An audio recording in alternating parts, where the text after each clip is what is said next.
하리라. 아멘. 오늘 신명기 29장 1절부터 9절 말씀으로 제목을 신앙의 렌즈라고 하는 제목을 잡았습니다. 뭐 할까 고민을 하고, 제가 웬만하면 설교 제목은 성경 본문에 있는 그 구절을 주로 쓰려고 애를 씁니다. 근데 오늘 제가 렌즈라고 하는 그 단어를 여러분 머릿속에 잘 기억하시고, 또 뭐 안경을 끼셔도 렌즈가 되고, 그치? 망원경을 보거나 뭔가를 볼 때 이 렌즈라고 하는 것을 통해서 볼 텐데 묵상할 수 있는 그런 좋은 계기가 되시면 좋겠습니다. 우리 주보에 보면 신명기의 구조는 3이라고 하는 숫자입니다. 그래서 신명기는 전체 34장 끝까지 가면 세 가지로 나눕니다. 과거, 현재, 미래라고 하는 컨셉이 있습니다. 그래서 모세가 과거에 하나님이 이랬지 않느냐? 기억하라. 둘째, 지금 서 있는 이 위치를 잘 봐라. 현재, 앞으로 가나안 땅 들어가거든 그렇게 살아라. 그래서 이 세 가지 설교를 길게 하는 출애굽기 같은 경우는 1장부터 20장까지는 막 움직이는 책입니다. 민수기는 계속 돌아다니는 책입니다. 창세기도 굉장히 멀리 돌아다니는 책입니다. 레위기 꼼짝 안 하고 서서 하는 책입니다. 신명기 꼼짝 안 하고 세 편의 설교를 듣는 그런 거라서 장소적으로 움직이지 않습니다. 근데 서서 과거를 기억해야 하고요, 현재를 바라보고 미래를 기억하라, 생각해라, 그렇게 하는 겁니다. 근데 지난주에 제가 하나님은 우리를 목표 삼는데 우리는 하나님을 수단 삼는다. 그래서 남편, 아내, 아이 이야기 드렸죠. 우리는 사실은 남편을 수단 삼아 돈을 목표 삼으면 돈은 벌지 모르겠습니다만 부부관계가 묘연해지죠. 아이들을 수단 삼아 부모의 명성을 올리고 자존심을 세운다. 아이들이 힘들어 죽겠죠. 거꾸로 하나님이 우리에게 가정을 주신 것은 돈을 수단 삼아, 명성을 수단 삼아, 실력을 수단 삼아 가족을 목표 삼는 것이 사실 우리인데 막상 살다 보면 그거 어렵다. 현실도 그런데 하물며 하나님을 목표 삼고 삶을 수단 삼냐? 우리는 그렇게 잘 안 한다. 하나님을 수단 삼아 내 삶이 목표가 되는 것이 우리의 현 주소다. 그러면서 28장 복과 저주를 하나님이 두셨으니까 너희들이 선택해서 순종하면 복을 받지만은 불순종을 선택하면 저주를 받는다. 저주 굉장히 많이 썼다고 그랬잖아요. 그래서 이걸 한마디로 말하면 잔소리입니다. 잔소리. 여러분 부모님 뭐 잔소리 안 하시는 분들이 혹시 있는지 모르겠습니다. 잔소리 안 하는 부모는 자녀 사랑 안 한다 보시면 돼요. 열심히 잔소리 하시는 분은 사랑해서 그런 거죠. 뭐 어쩌겠습니까? 잔소리 말고는 할 방법이 없으니까 대신 살아줄 수도 없고, 그것도 대부분 잔소리는 아이들에게 왜 그게 안 들리는가? 애니까 안 들리는 거예요. 애니까 안 들리는 거예요. 우리 아기들 특히 제가 며칠 전에 신문 보니까 이가 탈색이 되는 게 어린아이 때 치약, 칫솔질을 어떻게 하냐에 따라 탈색이 달라진다 뭐 이렇게 나오더라고요. 우리는 벌써 어린애 지냈으니까 어쩔 수 없고요. 그러니까 아이들에게 그걸 본 부모는 어떻게 하겠습니까? 아이들 자려올 때 막 깨워가지고라도 막 양치질 시키고, 얘는 막 죽겠다 그러지. 양치질 왜 하냐고. 내일 하면 되는데 뭐 이렇게 해서 양치질 가지고 아이들하고 얼마나 많이 잔소리하고 싸우고 있습니다. 예전에 저희 가천했을 때 어떤 벌써 이제 한참 나이가 많아요. 지금 80년생 정도 되나? 그 청년, 아직 결혼 안 한 청년이 그 엄마 원사님한테 이게 덧니가 탁 나있어요. 내가 왜 이거 어렸을 때 이거 안 고쳤냐? 네가 안 간다고 그랬어. 다리 먹는 부추려서 데려가려는데 네가 그렇게 안 한다고 그래. 엄마도 참 그때 끌고 갔어야지 이러는 거야. 그러니까 그게 애들이에요. 그러니까 지는 안 가면서 지가 나중에 커서 보니까 내가 왜 그때 엄마 말을 안 들었어야 되나? 그건 또 애들이 생각 안 해요. 그러니까 잔소리가 그래요. 잔소리가. 사실 신명기가 그래요. 모세가 그렇게 잔소리해도 이 청중들은 들으려고 하지 않는 거죠. 늘 아이들이 그럽니다. 숙제하고 놀아라 그러잖아요. 근데 애들은 뭐라고? 놀고 숙제하겠다는 거 아니에요. 그 순서 바뀐다고 뭐가 대단하냐고 애들은 막 덤벼듭니다. 결국은 숙제 안 합니다. 그렇게 하면. 그래서 늘 잔소리 하는 게 부모가 사랑하는 건데, 오늘 모세가 28장까지 그 이야기를 계속 했었어요. 그런데 오늘 29장에 딱 들었으면 상황이 조금 달라지는 게 있습니다. 본문 다시 한번 보여주시고요. 1절부터 단락을 제가 9절까지 읽었는데 9절까지를 보시면 1절에 호렙산에서 1절 보이세요? 호렙산에서 하나님이 너희 아버지 세대하고 약속했다. 그게 십계명입니다. 그게 출애굽기 20장에 나오는 계약이었습니다. 근데 이제 아버지 세대 다 없어졌으니까 이제는 모압 땅, 느보산이라고 하는 이제 가나안 땅 바로 앞에서 이제 너희들하고 다시 언약을 세운다. 그래서 앞에 있는 거는 호렙산 언약이라고 그러면 언약이 다르지 않습니다. 똑같은 언약인데 장소와 사람이 달라진 거죠.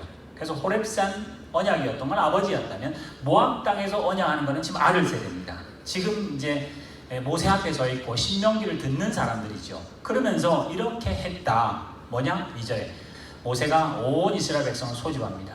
그러면서 애굽 땅에서 또 옛날 이야기 또 나와요. 또 애굽 땅에서 하나님이 너희한테 한 게 뭔 줄 아느냐?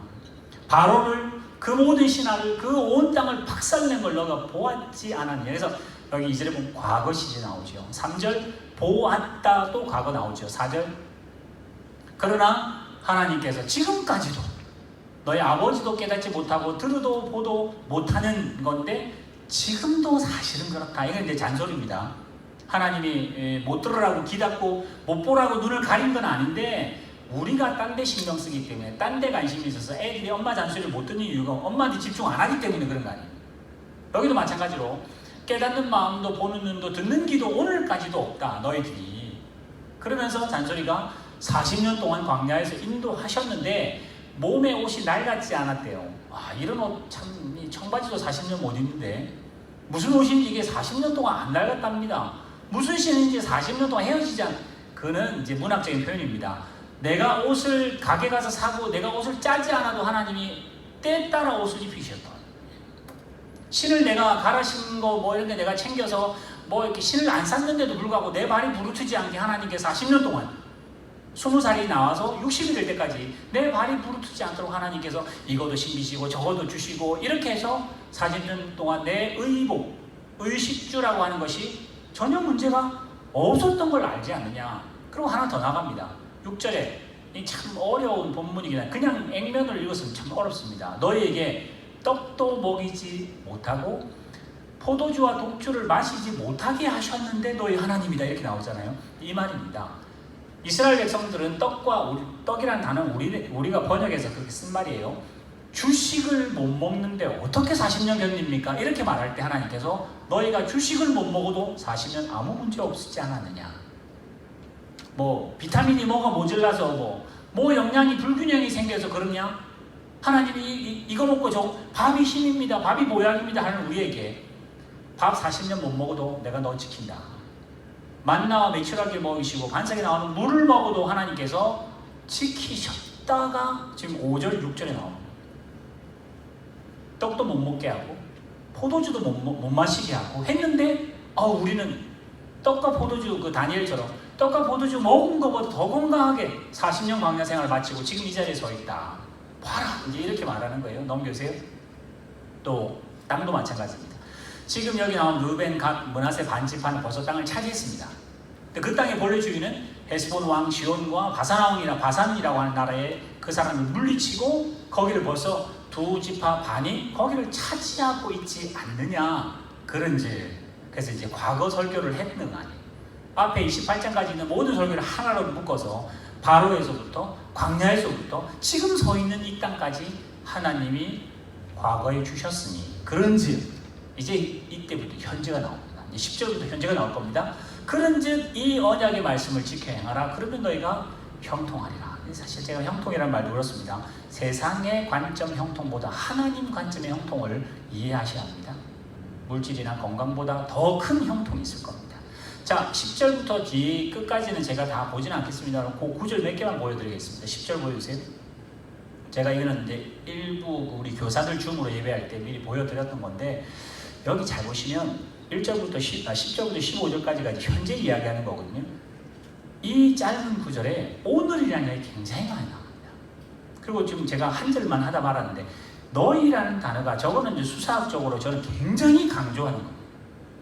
한 번만 쓰면 되잖아요. 10절 같은 거 읽어볼까요? 오늘 너희, 곧 너희의 수령과 지파와 장로와 지도자와 이스라엘 모든 남자 이렇게 되는데 각 단어마다 너희 곧 너희 수령, 너희 지파, 너희 장로, 너희 지도자, 너희의 모든 남자들, 너희의 유아들, 너희의 아내, 너희 진중에 있는 손님들, 너를 위해서 나무를 패는 종, 너를 위해서 물들는 그 사람들까지 이 앞에 세워서 오늘 그 사람들하고 하나하나랑 다 내가 계약을 맺는다.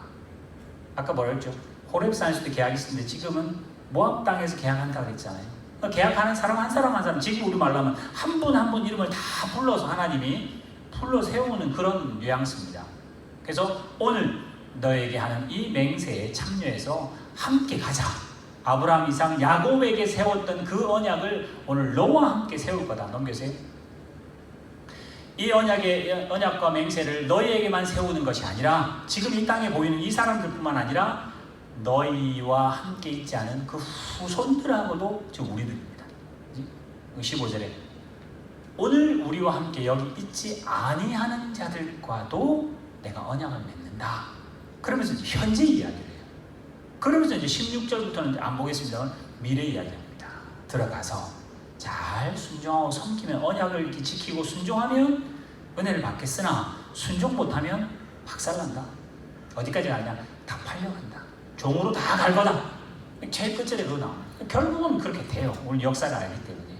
그래서 제가 오늘 이게 이제 신명기 구조이면서 29장을 한 번 더 강조하는 좀 특별한 이제 구조적인 이제 입장인데 제가 주보 두 번째 제가 말씀드렸죠. 금방 말씀드린 겁니다. 오늘 너와 우리와 이 단을 계속 강조해서 너하고 나하고 약속했다. 그러니 그 약속을 잘 알아들으라. 이렇게 하나님 말씀하세요. 그러면서 오늘 저는 세 번째 제일 마지막 하나님은 약속하셔도 우리는 거들떠 안 봅니다. 하나님은 자기 이름을 걸고라도 막 말하는데 들은 척도 안 하는 게 우리입니다. 급할 때만 듣는 척하고 전혀 급하지 않으면 하나님 형통 주시면 하나님 찾지도 않습니다. 어디까지 안 찾느냐? 이사야 1장에 나온 것처럼 소하고 나귀도 자기 먹이 주는 주인은 안다. 근데 이스라엘 백성은 모른다. 우리 집에도 고양이 하나 있거든요. 사람이 우리 식구들이 가면 고양이가 알아서 깁니다. 제가 딱 나가면요 일단 나가려고 합니다. 저는 항상 열어주고 무조건 나가라고 그러잖아요. 또 누군가 가면 자기 먹이 있는 맛있는 먹이 있는 그 서랍장 쪽으로 갑니다. 걔들은 그게 이제 고양이 인생 전부니까 그거 안 하면 못 먹고 사니까. 그래서 우리는 할 게 너무 많아요. 그러니까 하나님 찾지는 않습니다. 하나님은 우리만 찾으려고 애쓰지만 우리는 하나님 안 찾습니다. 언제? 필요할 때만 찾습니다. 그래서 오늘 저는 이 렌즈라는 말을 붙인 이유가 여러분의 렌즈에는 어떤 렌즈가 끼어 있는지를 한번 이제 조금 더 제가 예전에 과학을 해서 그게 아니라 한번 보여드리고 싶어서 한번 이런 컨셉으로 생각해 봅시다. 렌즈 한번 보세요. 여기는 물리 시간이나 여러분 배우셨을 거예요. 볼록 렌즈가 되면 빛이 들어가서 한 곳에 모입니다. 그지? 또 볼록과 오목의 기준은 그겁니다. 가장자리 밖에 있는 것보다 중간이 두꺼우면 볼록이고 한쪽 면만 그러더라도 또 양가에보다 안이 오목 들어가면 이제 오목 렌즈입니다. 여러분 숟가락 아시죠? 숟가락 보면 아시죠? 숟가락이 반짝반짝 빛나면 안으로 보면 뒤집어져 보여요. 근데 뒤로 보면 얼굴이 이렇게 늘어나 보이고, 그지? 그러니까 그 대상의 그 앞에 렌즈에 따라 달리 보입니다. 오목 렌즈 같은 경우는 빛이 들어옵니다. 근데 한 곳으로 모아요. 그래서 여기서 이제 종이에다가 하면 종이가 타는 그런 일이 벌어지잖아요. 이 두 개를 합치면 무슨 일? 이러면 이제 망원경이 됩니다. 갈릴레오가 망원경을 만들어서 지구가 둥글다고 말할 때 저 두 개를 같이 씁니다. 그러니까 빛이 들어오는 거를 이렇게 모아진 거를 오목 렌즈를 딱 해서 그래서 이 대물 렌즈가 있고 적안 렌즈가 있잖아요. 그 렌즈가 두 개 있잖아요. 그죠? 그래서 이렇게 당겼다 길이 조절하면 희미하다가 초점이 맞으면 잘 보이다가 또 이렇게 당기면 희미해지고 하는 거 있잖아요. 그게 이제 오목과 볼록의 이제 길이 따라 왔다 갔다 하면 초점이 맞는 거거든요. 렌즈는 제일 딱 붙어 있는 렌즈는 콘택트 렌즈죠. 깨끗하게 보이라고 여러분 렌즈에 붙이고 사시잖아요. 이제 안경을 쓰면 저 같은 경우는 지금 이게 돋보기이기 때문에 돋보기면 그럼 볼록 렌즈가 됩니다. 안에 봐야 이제 커지니까. 그런 식으로 렌즈를 끼면 뭔가가 왜곡되지는 않습니다만은 이제 보이는 게 좀 달리 보이죠. 저는 이 렌즈를 가치관이라고 생각합니다. 시각이라고 생각합니다. 하나님이 은혜를 동시에 줬는데 내가 가지는 렌즈에다가 하나님이 주신 그 정보대로 안 받고 내 렌즈라고 하는 것으로 변형을 시켜서 돈으로만 집중시키는 그런 일이 벌어질 수 있는 게 저런 렌즈의 역할입니다. 렌즈가 빨갛게 돼 있으면 하나님이 은혜를 주셨는데도 불구하고 프리즘 아시죠? 프리즘은 들어가는 것과 나가는 게 길이가 다르면 무지개로 보이는 거 아니에요? 여기 갑자기 하늘에 무지개 왜 뜨겠습니까? 그냥 빛은 빛인데 빛이 오다가 공기 중에 수증기 때문에 그게 이제 반사가 되고 굴절이 되는 일이 벌어지면서 짧으면 빨주, 노초, 파남보 이러면서 색깔이 쫙 보이는 그게 프리즘인데 이제 그런 걸 이제 보상한 게 이제 우리 안경 렌즈이거든요. 그것처럼 본래는 무색, 백색인데 내가 무슨 생각을 가지고 있느냐. 그래서 오늘 결론으로는 저는 모세와 같은 렌즈를 가지셔야 돼요. 물론 120살이 돼야 되겠습니다만 모세와 같은 렌즈를 가져야 하나님이 주신 말씀대로 이해하고 깨닫고 듣고 보고가 되는데 백성들이 가지는 렌즈를 가지니까 깨닫지도 못하고 봐도 못 보고 들어도 안 들리는 일들이 발생한다. 왜? 왜곡되니까. 들어오면서 렌즈가 딴 데를 비추니까. 우리 눈에는 당장 이 안경 한 정도 한 1, 2cm밖에 안 되는 렌즈를 봅니다만 사실 이 렌즈를 좀 더 키워볼까요? 그 다음 사진 한번 보세요. 1930년도에 사람들이 지구가 둥글다는 건 알았습니다만 과학적으로 증명을 하는 거 말고 실제로 보려고 기구를 띄우기 시작했습니다. 그때 세계 신기록을 세운 기구가 저겁니다. 여러분 사진 잘 안 보이시죠? 밑에 잘 보면 사람들이 바글바글 있습니다. 저런 거를 이제 우리 요즘은 라디오 존대라고 그래요. 기상관측 할 때 올려가지고 공군 기지에서 올려가지고 터트려버리면서 데이터는 주는 인공위성을 못 쏘면 이제 그런 걸로 합니다. 잘 사는 나라는 비행기를 띄우고 아니면 기구를 띄우거든요. 저게 신기록을 세운 기구인데 37km 올라갔습니다. 37km 대단하잖아요. 그죠? 우리 여기 구름 웬만큼 끼는 비행기가 올라간 게 10km입니다. 하늘 높이하고 그 비행기가 날아야 되는 그 고도가 한 10km쯤 됩니다. 그 비행기 소리가 10km 들린다는 만큼 아주 멀는데도 불구하고 그 정도 삽니다. 비행기는 비 오면 안 되기 때문에 그 구름을 뚫고 올라가잖아요. 그죠? 그래서 대기권이 10km쯤 됩니다. 적도에는 조금 더 길고요. 추운 데는 조금 더 내려갑니다. 밀도가 높아서. 그 정도 되는 그 안에서 기상이변이 있고 구름을 넘어서면 기상이변은 없습니다. 기상이 없습니다. 기상 자체가. 저게 한 37km, 40km 올라가서 지구가 약간 커브되어 있다는 것을 그때 처음 알아냅니다. 그 다음에 이게 한 40km 올라가서 봅니다. 그 다음에 좀 더 요거는 400km 올라가면 ISS라 해가지고 국제 우주 정거장들이 여러 개 있어요. 거기서 찍어내는 화산 폭발 중에 하나입니다. 마치 기암절벽같이 보이죠. 화산이 폭발했을 때 구름 위를 뚫고 올라와서 나와 있는 저런 그림 하나 더 카리브해에서 해변을 찍었는데 저래 나온답니다. 저거는 400km 우주정거장이 지구에서 바닥에서 400km 정도 떨어져 있습니다. 그런데 이상한 게 400km나 떨어졌는데 지구는 다 못 봅니다. 이런 말이죠. 여기 400km쯤 어딜까요? 번다버그쯤 됩니다. 밑으로는 콥스하우쯤 될까요? 그 정도 가가지고는 지구를 못 본다는 이야기예요. 지구가 하도 커서 400km 올라가서는 지구가 둥글다는 걸 안 보인다는 거예요. 이렇게만 보이는 거예요. 이게 400km입니다. 아까 40km, 400km. 그 다음에 요게 그 달이나 뭐 이런 건데 제가 제가 데이터를 써놨는데 몇 킬로인지 까먹어요. 이게 4만 킬로, 4만 5천 킬로 올라가면 저렇게 된다. 그래야 저렇게 지구가 한눈에 둥글다는 게 보여준다는 겁니다. 여러분 사실 좀 과학적으로 보면 참 저는 신기하긴 해요. 왜 지구만 저렇고 주변이 새까말까요? 태양에서 빛이 오면 빛이 빛이 길이 있어야 되는데 우주 사진 찍으면 지구만 동그랗게 이렇게 전구처럼 돼 있고 나머지는 다 깜깜하잖아요. 그죠? 달만 전같이 이렇게 돼 있고 주변은 다 깜깜하잖아요. 저기서 전구로 발광하는 것도 아닌데 왜 지구 표면만 이렇게 딱 돼 있을까? 그건 이제 반사 때문에 그렇습니다. 우주 공간에는 빛을 반사할 물질이 없기 때문에 빛이 와도 그냥 까맣습니다. 근데 지구로 와서 대기권에 빛이 닿으면 그때 밝아지면서 이쪽만 낮이 되는 거고 이쪽은 깜깜해지는 거예요. 자, 그 다음에 여기 이제 아까 제가 몇 킬로였죠? 45,000킬로. 자, 이게 1000만 킬로. 떨어지면 점 보이세요? 점 잘 안 보이죠? 하여튼 저기 지구입니다. 저기 지구. 제일 멀리 있는 거. 보이세요? 아주 확대한 겁니다. 아, 보이죠? 저 라인이 뭐냐면 성운이라고 별들의 구름이라고 말하는 은하수처럼 그 별에 띠가 있는.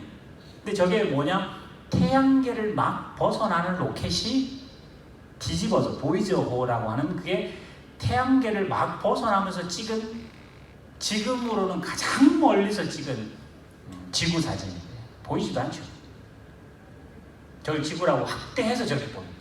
본래 원 사진은 보이지도 않습니다. 자, 제가 왜 이걸 보여주냐면 여러분 무슨 렌즈를 가지느냐에 따라 세상이 달리 보입니다. 저렇게 우주를 바라보며 세상을 아는 사람은 참 이 안이 얼마나 좁게 보이겠습니까? 지금 뉴스를 보면 세상에 난리가 났다고 하는 뉴스들이 얼마나 복잡한 일이 많은데 그 복잡한 그 세상을 줌으로 쭉 멀리 가면 복잡을 것도 없는 점도 안 되는 지구가 보입니다. 우리는 하나님을 천지 만물을 만드신 하나님이라고 하면서도 내 속보다 더 좁은 하나님이라고 생각하고 살잖아요. 다윗이 그러고 오늘 모세가 그러고 하나님은 천지 만물을 지으신 상천하지에 하나밖에 없으신 하나님이라고 말하면서 우리는 하나님이 이런 것도 해결 못하고 돈보다 약하고 권세보다 약한 하나님이라고 늘 불평하고 하나님은 안 되겠습니다. 바알이 낫겠습니다. 하나님 하는 거 보니까 아세라가 하는 게 훨씬 더 낫습니다 하면서 우리는 늘 하나님 우리를 집중하고 하나님 우리에게 약속해도 우리는 하나님을 거들떠 안 합니다. 왜요? 우리는 더 큰 다른 렌즈를 가졌기 때문에 오늘 세상을 전혀 다르게 보기 때문에 그렇습니다. 하나님보다 훨씬 더 두드러져 보이는 마치 볼록 렌즈 아까 나온 것처럼 우리 모든 시각이 다 돈이라고 하는 일에 집중되어 있기 때문에 하나님은 보이지 전무로도 안 보이는 일들이 벌어지면서 내 눈에는 돈이 너무 커 보이는 거죠. 렌즈가 그렇게 우리를 이렇게 굴절됐던 것처럼 왜곡시키는 일들을 합니다. 그래서 29장 그 뒤로 16절 이후로 가면 그럽니다. 평안 안 하는데 그게 평안하다고 믿는 너희들은 바보 같은 사람들이라고 그렇게 해요. 그 권세 아래 바벨론에 잡혀갑니다. 포로로 됩니다. 그럼 어떻게 기도하느냐? 하나님 도와주세요. 바벨론 왕이 저를 좀 인정하게 해주세요. 이런 식으로 기도한다는 거 아니에요. 하나님 도와주세요. 세상에 돈 없으니까 무시합니다. 하나님 돈을 확 주셔서 제가 돈으로 좀 떵떵거릴 수 있도록 그래야 하나님 이름 나지 않습니다. 이런 식으로 우리는 기도하기 때문에 렌즈를 엉뚱한 걸 가지고 있는 그런 식. 그래가지고 어떻게 하냐? 돈을 어마어마하게 가졌는데도 돈이 힘이 아니다. 건강이 힘이 아니라는 걸 아는 그때상 회개하고 돌아오는 게 가끔 돌아오는 거예요. 내가 가진 것으로도 내가 믿었던 걸 또 힘을 발휘 못한다 할 때 하나님께 회개하고 엎드리는 게 우리 인생이다. 그러나 오늘 모세가 아까 말한 모세가 처음부터 가진 걸 절대 아닙니다. 본문 아까 다시 보여줘서 깨닫지도 보지도 듣지도 못했던 것처럼 우리도 그렇습니다. 저는 오늘 결론을 굳이 내자면 우리 렌즈가 있을 거 아니에요. 하나님 우리에게 무슨 렌즈? 이성이라는 걸 주셨습니다.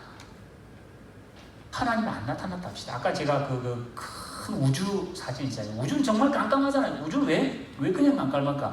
우주는 진공이고 그 안에 물체가 빛을 반사할 만한 물체가 걸리지 않기 때문에 빛이 와도 어딘가에 빛이 있을 텐데 그 빛이 와도 깜깜하다가 갑자기 뭔가 걸리는 게 있으면 여기에 반짝 빛나는 거 아니에요. 그게 우리 눈에 별로 보인다는 거 아니에요. 그게 뒤집어져 있으면 이제 없는 달이 그늘에 있어서 없는 것처럼 보이는데 그래서 우리는 마치 우리 지구가 모든 것의 원인인 것처럼 그 이성, 그 관념, 그 사고방식. 그래서 하나님이 우리에게 믿으라고 그렇게 말하는 건 여러분 종교라고 생각하지 마시고 아까 우리 교동문 읽었죠. 밤은 밤에게 날은 날에게 어느도 없고 소리도 없고 아무것도 없는데 자연 만물을 하나님을 인지한다는 거 아니에요. 지식이 지식을 전한다는 거 아니에요. 근데 우리는 말도 많이 하고 똑똑하다고 그러고 배울 거 다 배웠는데 하나님 말에 대해서는 깨닫지도 듣지도 보지도 못하는 아주 답답한 렌즈를 가지고 있어요. 굴곡된 렌즈를 가지고 있다. 그래서 하나님이 늘 이야기할 때 잘 믿으면요, 하나님이 성령으로 확 감동 감아주셔서 내가 막 이렇게 은혜가 넘치고 죄질 생각은 싹 없어지고 뭐 나쁜 거 보면 안 보이고, 절대 그렇지 않습니다. 하나님이 우리에게 성경을 주면서 하는 말이 생각하라, 생각하라. 여러분, 신앙생활은요 그냥 멍멍해지려 하지 마세요. 은혜 주시면 뭔가 감동이 돼가지고 마음에 막 흥분이 나고 뜨거운 게 올라오고 그렇게 생각하지 마시고 모세가 하는 것처럼 생각하라, 생각하라. 너의 지나간 날을 생각해봐라. 네가 지금 서 있는 거 생각해봐라. 우리 어제 교사 세미나 한다고 우리 강집사님이 코로나의 장점과 단점 뭐 이야기했어요. 하나님이 허락하셨다면 이 코로나가 뭔지를 생각해봐라. 오늘 코로나 불편한 것만 알고 원망만 하고 불평하지 말고 이 세대가 어떻게 돌아가는지 생각해봐라, 생각해봐라. 그 생각을 어떻게 해야? 말씀으로 해야 돼. 물론 말씀으로 한다고 하고도 왜곡하죠. 그게 중세 교회잖아요.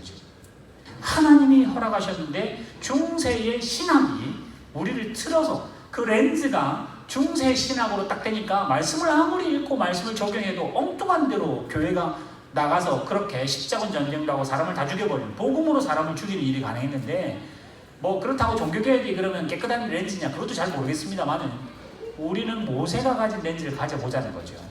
어떻게? 하나님이 가라사대 하면 그렇다고 생각하고 고민하고 그러려고 애를 써야 된다는 거죠. 근데 우리는 모세가 그렇게 설교해도 에이 그거는 그때 이야기고 그거는 제가 나중에 뭐 안 되면 그때 할게요, 하나님 은혜 주시면 그때 할게요 라고 늘 우리는 다른 렌즈를 자꾸만 끼워서 하려고 하는데, 오늘 모세가 참 답답해 하는 거죠. 하나님이 너에게 깨달은 마음과 보고 들어도 모르는 그걸 참 답답하다, 힘들다. 그래서 오늘 여기 나오는 그 본문처럼 여러분이 모세 렌즈 같은 렌즈를 가지셔서 하나님께 기도해야죠. 하나님, 말씀을 읽었는데, 그러니까 빛이라는 게 들어오잖아. 렌즈를 통과해 빛이 들어왔는데 내 이성에 들어왔습니다. 내 귀에 들어왔습니다. 내 눈에 보입니다. 그때 뭘로 작용할 건가? 말씀되도록. 근데 내가 살아보니까 하나님 아니던데요. 그러면 말씀을 기초 삼아 내 경험이나 이런 것들을 추려가려고 애를 써야 돼요. 근데 그 싸움을 하는 거죠. 그래서 대체적으로 내 경험이 앞서죠. 근데 내 경험 앞서봤자 아니더라는 걸 아는 순간 점점 말씀으로 기울을 수밖에 없어요. 그래서 제가 늘 보면서 참 젊은 사람이 믿음 잘 갖기가 쉽지 않다는 생각을 저도 거쳐오면서 더 하는 것 같아요. 하나님이 빛을 주십니다. 말씀을 주십니다. 계시를 주셨습니다. 그게 말씀이잖아요. 그런 말씀을 본 우리들은 내가 원하는 대로 아주 인수격으로 이해하려 하지 마시고 하나님 뭐라는지, 하나님 마음 뭔지, 하나님 왜 이야기하신지를 생각하셔야 돼요.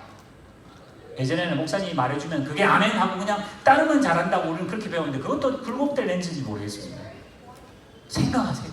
고민해보시고, 목사님 이런 거는 이렇지 않나요? 저는 다르게 생각하는데요. 그래요, 그럴 수 있죠. 그럴 수 있죠. 성령 여러분이 깨닫게 하시는 여분을 남겨놔야 될 거 아니에요. 그때 우리의 가장 확실한 렌즈는 말씀입니다. 말씀이 가라사대 하면요, 그러려고 애를 쓰십시오. 그 앞에다가 뭔가 빨간색, 파란색, 내가 원하는 색깔로 넣으려 하지 마시고. 근데 우리 늘 이걸 쳐놨기 때문에 빛이 통과가 안 돼요. 그죠? 우리가 워낙 강하니까. 오늘 모세가 살아보니까 120살 그 후손들 앞에 있으니까 그거 아니더라.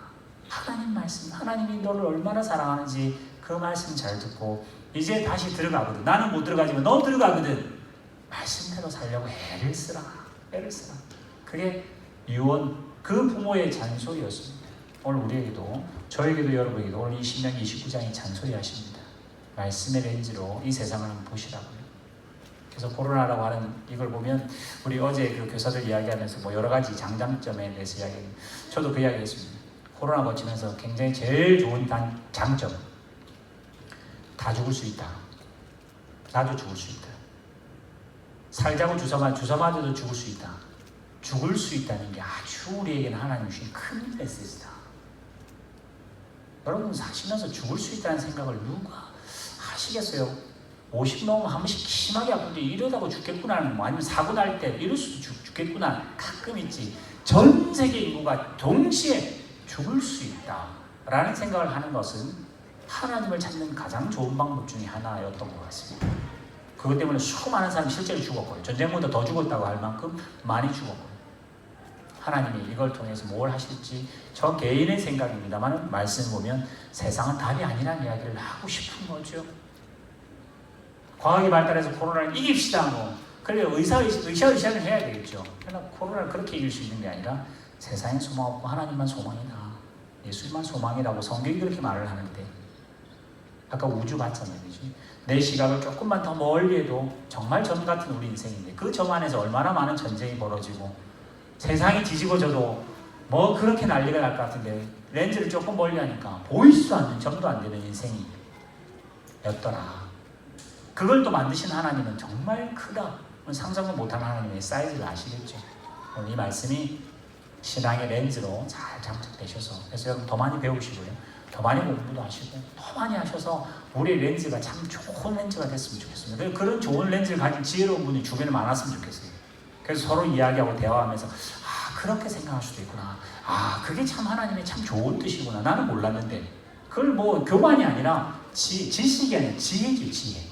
하나님의 은혜가 딱 들어오면서 처음에는 백색인 줄 알았는데 빨주노초 바람보다 확 펼칠 수 있다는 게 얼마나 감사합니다. 오늘 우리 교회도 여러분, 저와 여러분도 하나님 은혜 주셔서 신앙의 모세가 가졌던 이 렌즈를 우리도 다 가질 수 있기를 주님을 축원합니다. 기도하겠습니다. 하나님 아버지, 우리는 세상의 렌즈를 가지고 또 우상을 렌즈를 가지고 뭘 보든지 도를 몰아야 됩니다. 뭘 하든지 이겨야 합니다. 신앙을 하든 교회를 하든 종교 행위가 되든 뭐가 되든지 우리의 이름을 내야 되고 자존심 상하면 안 되고 실패하면 안 됩니다.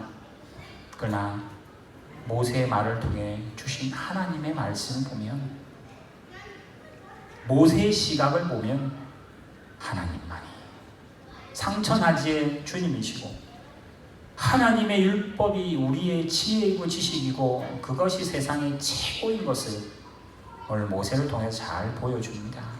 우리가 이렇게 설교하고 이렇게 은혜 받았다 할지라도 또 돌았으면 우리의 렌즈를 감싸는 것은 세상일 텐데 하나님 우리에게 깨닫는 마음 주시고 생각할 여유를 주시고 지혜를 주셔서 하나님 말씀이 하나님 말씀으로 들릴 수 있도록 눈을, 귀를, 마음을 열어 주시옵소서. 특별히 이런 코로나 때문에 어려운 시기를 살아가는 우리들이 이런 일들을 통해서 하나님의 큰 역사를 잘 깨달을 수 있는 그런 저희들 되게 하실 줄 믿사오며 예수님의 이름으로 기도드리옵나이다. 아멘.